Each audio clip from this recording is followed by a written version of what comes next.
Power star Pawan Singh BJP का 10 साल से झंडा मन में ढो रहे हैं। अभी तकला उनको मन में कंफर्म टिकट नहीं मिला है। बताइए, इलेक्शन का मन में 2 से 2.5 महीना बचा हुआ है।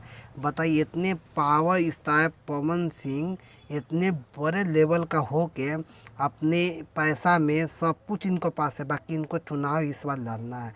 अभी न्यूज में कईयों न्यूज में बोले हैं कोचिंग, इस बार का चुनाव हम तो लड़बे ही करेंगे, चाहे इंडियनिए ही क्यों न लड़ने पड़े, चाहे आदरा से कोई नहीं लड़ना पड़े, बाकी हम इस बार का चुनाव हम लड़ेंगे तो लड़ेंगे।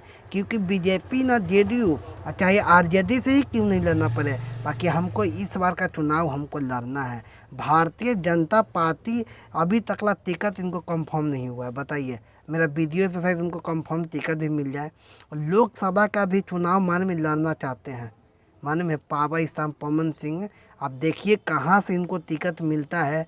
आज बीजेपी से मिलता है, चाहे जेडीयू से मिलता है, चाहे आरजेडी से। आरजेडी में तो इनका कंफर्म टिकट है, वहाँ तेजस्वी यादव और तेज प्रताप यादव माने में है, इनको तो टिकट हम कंफर्म मिलिए जाना है। अब बाकी अपना मन इनको चाहे चाहेंगे तो आरजेडी से भी जाकर लड़ सकते हैं चुनाव, वहाँ पे जाएंगे तो इनको कंफर्म ही टिकट मिलना है। क्योंकि हाँ, पावर स्टार पवन सिंह कहूँ से ही चुनाव लड़ेंगे ना, कहूँ से भी, कि बिहार से कोई आरा से भी इनको तो हम कंफर्म ही कि जीत जाएंगे।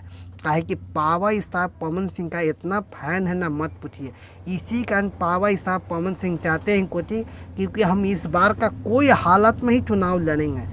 इलेक्शन का आप लोग को पता ही बात है, 2 से 3 महीना बता हुआ है। यही भी बात बोलते हैं निदरणीय ही क्यों नहीं है, बाकी इस बार का हम चुनाव लड़ेंगे ही लड़ेंगे। आप क्या सोचते हैं पवन सिंह जी के बारे में? आप लोग पवन सिंह को वोट दीजिएगा कि नहीं दीजिएगा, हमें कमेंट करके बताइएगा। अब मिलते हैं हम किसी में, तब तक हमें इजाज़त दीजिए। जय हिंद।